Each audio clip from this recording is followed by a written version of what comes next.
Man, Bloober Team really does like door mechanics and physics, don't they? I mean, I ain't complaining. I think it's pretty neat.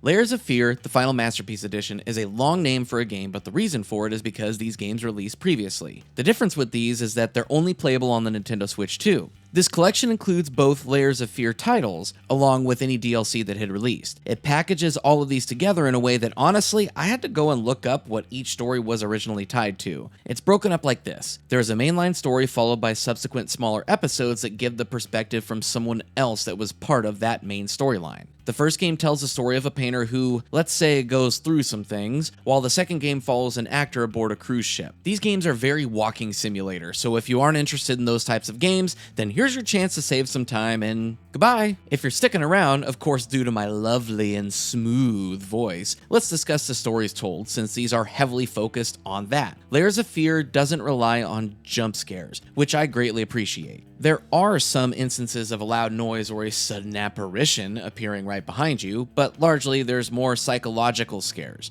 I liken it to this. When I was younger, we had a fairly long hallway in our house from my room down to the bathroom. In the middle of the night, when I had to get up and go use the restroom, that hallway was the darkest, most evil thing I had ever known. So I wouldn't just walk down the hallway, I would full on sprint to the bathroom, then sprint back to my room. Because the monsters were right there. That's how this game approaches horror. It's all in what you don't know and the impact that has on your psyche. I won't dive too much into the stories themselves, but the way this unfolds is through voice lines of memories, which there are a lot of, and articles, notes, and pictures you find, again, which there are a lot. I was getting beat over the head by early 2000s gaming, for sure. Personally, I think the first game had the better, more cohesive story, and let me tell ya, it's pretty dark and dreary. Now, there are multiple endings you can get, but I'll just be upfront here. They're all sad in some way. These aren't happy stories, and they definitely touch on various topics of discussion, things that, as an adult, sometimes make me shiver at the thought. I understand that these games are most definitely not for everyone,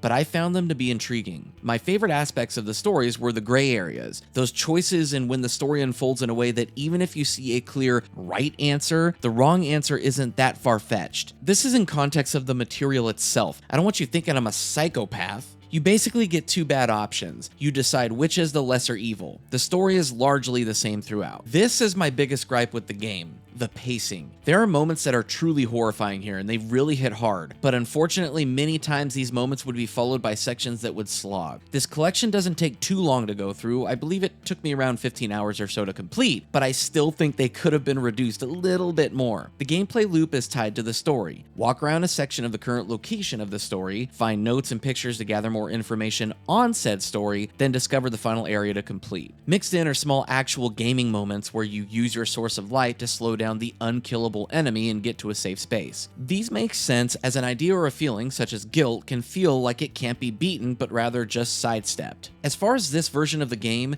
it is only played on the Nintendo Switch 2. The Switch 1 only has the original releases of these games. Let me tell you, these games are quite good looking. You are so good looking. Thank you. Whether playing docked or handheld, the visuals, both artistically and technically, are really nice. The usage of lighting to juxtapose the immense darkness throughout works very well and gives that sense of dread looming around every corner. What I found less stellar though was the performance. Most of the time, in docked mode, the game runs at 60 frames per second to my eye, but handheld dropped that down to 30. I wouldn't mind this as much, except for the fact that this seems to be an uncapped frame rate. This means that yes, it may hit 60 or 30 frames per second respectively, but it could fluctuate at any moment. Most of the time I didn't find this to be an issue, but there were a few areas throughout my experience, mostly in the first game, where the frame rate chugged. It would be drastic enough that I thought I might have to reboot the game to fix it. However, as soon as I would get past those sections, which weren't too long, it would jump right back up and be fine. Performance oddities aside, one of my favorite parts of this game, and a further testament to Bloober Team really attempting to utilize the Switch 2's unique features, is mouse mode. It is so damn cool here. I played almost the entirety of this game with mouse mode in both docked and portable. After playing Chronos: The New Dawn and trying out the mouse mode in that game, also made by Bloober Team, I was a bit wary, but damn, they are super good here. Whether in docked or handheld, I had a fantastic time with this. Sure, some of the ways it's used are gimmicky, like moving the Joy-Con in a way that represents opening a door, and I understand that not everyone will enjoy that, but I freaking loved it. It's smooth, there are plenty of options to tweak to your preference, and it's very easy to switch between regular controls and mouse mode. Playing Playing this game with its excellent implementation of HDR, strong visuals, and mouse mode